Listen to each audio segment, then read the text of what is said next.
ladies and gentlemen, my name is Andrew Stotts and I'm the Emperor of Stomaria.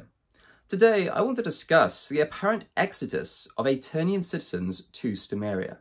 So this video wasn't exactly on my to-do list until very recently when I was having a conversation with one of our newest citizens, who was, and as far as I know still is, an Aeternian citizen.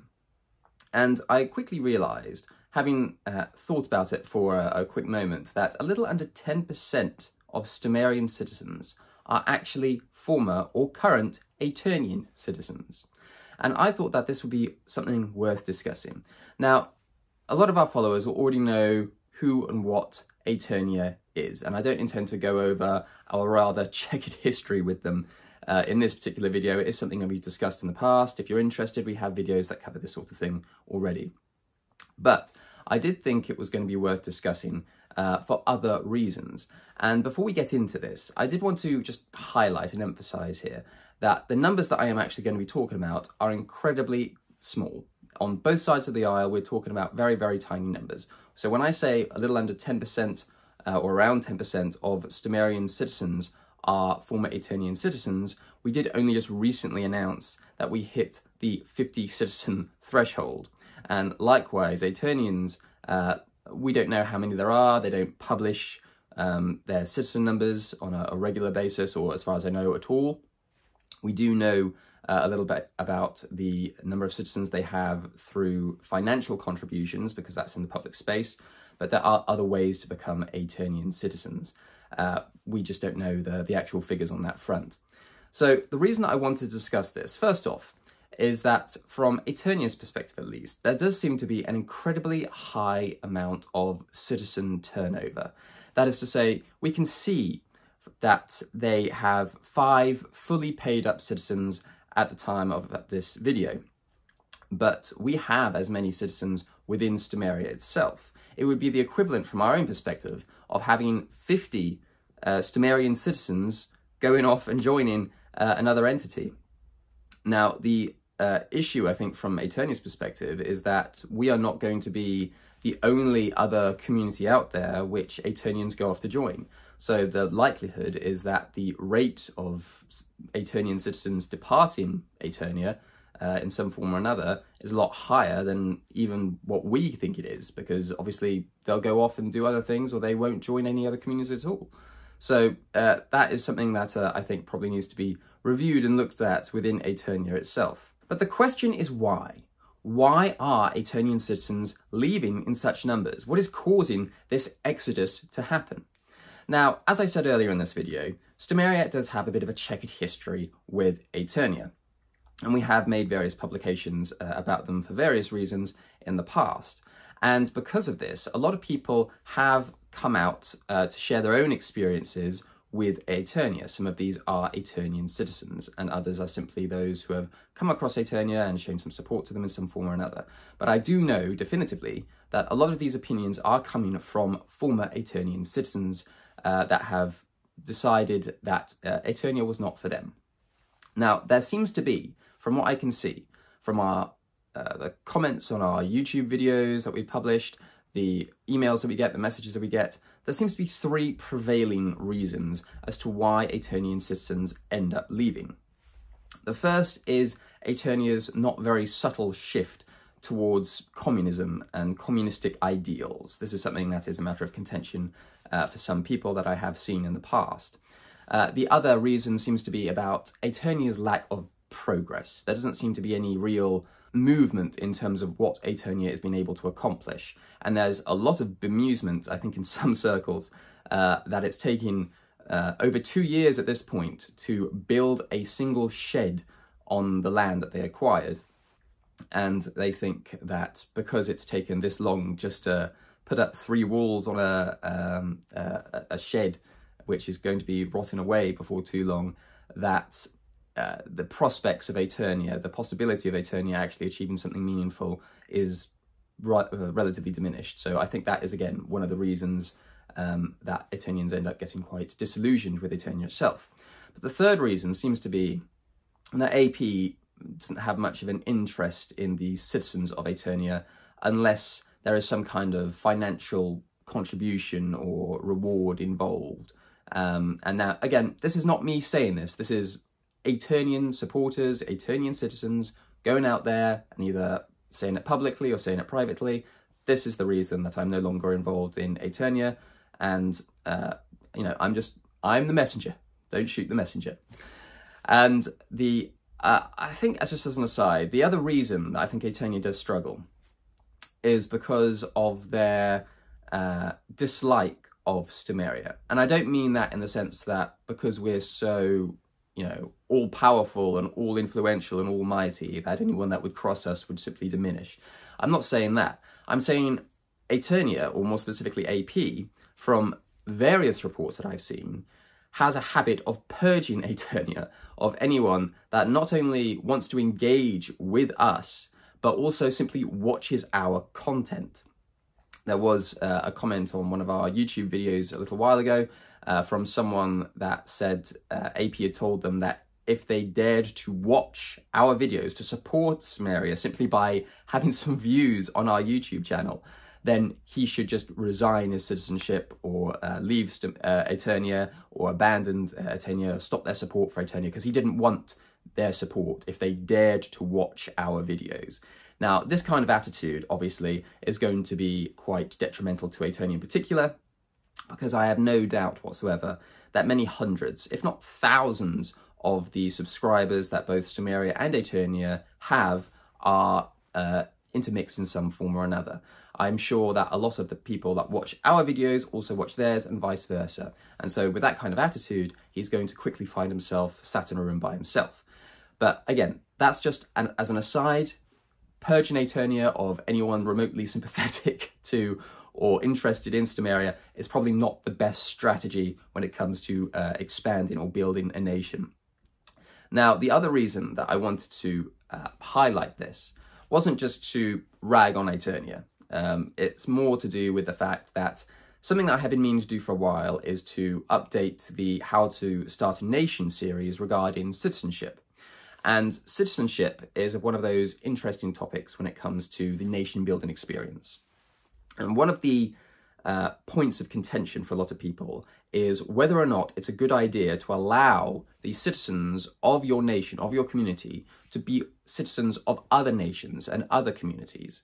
Now, Aeternia specifically, and quite infamously, does not allow anyone to become a part of another community if they want to become a part of Aeternia.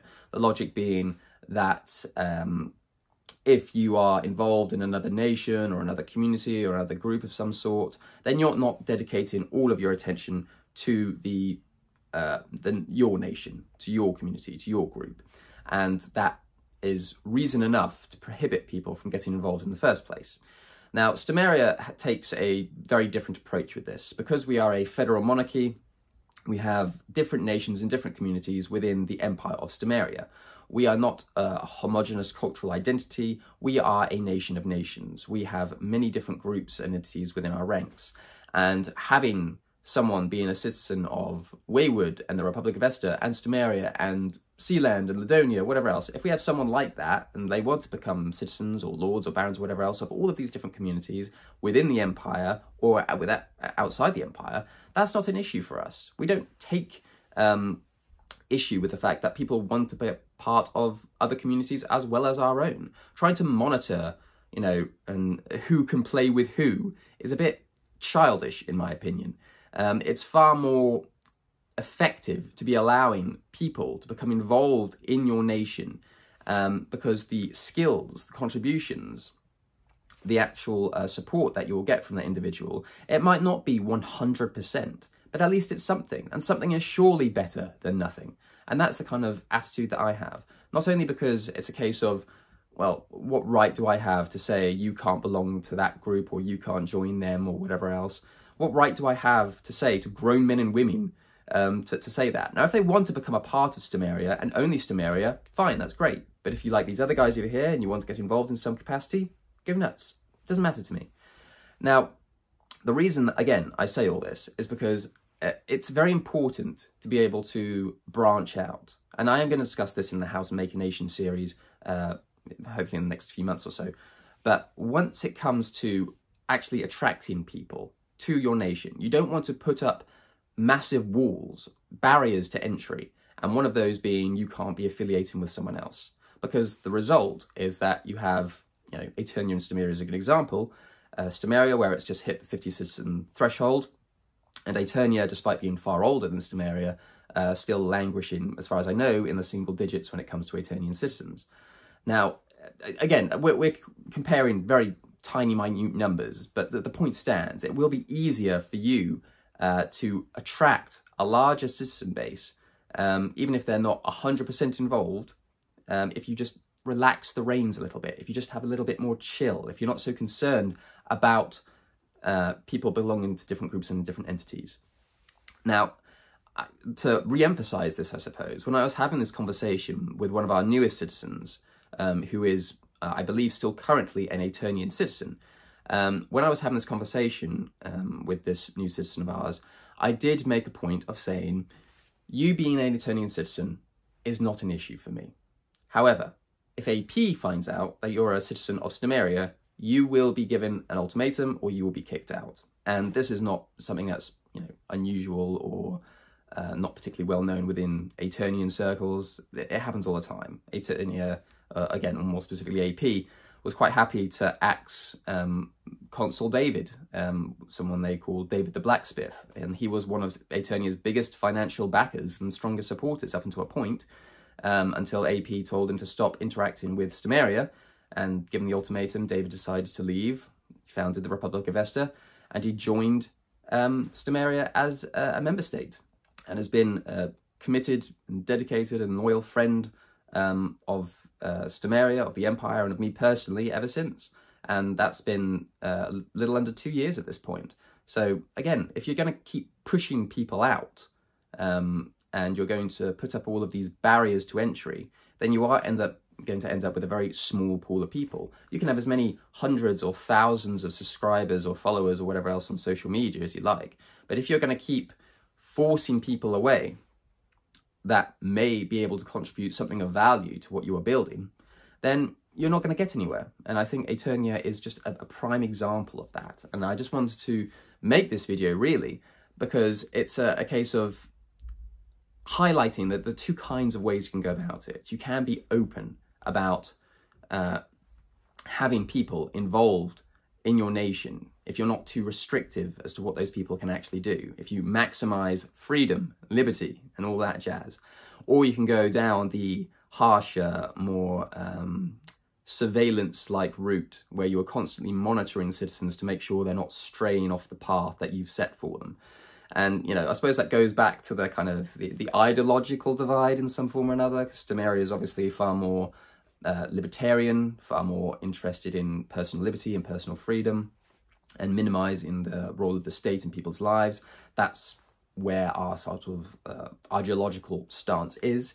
Whereas Aeternia, as I said earlier in this video, and as other Aeternians have said, they are moving more towards the other direction. They're more top-down, centralised regulation, and obviously drift into the sort of communist or communistic tendencies from time to time.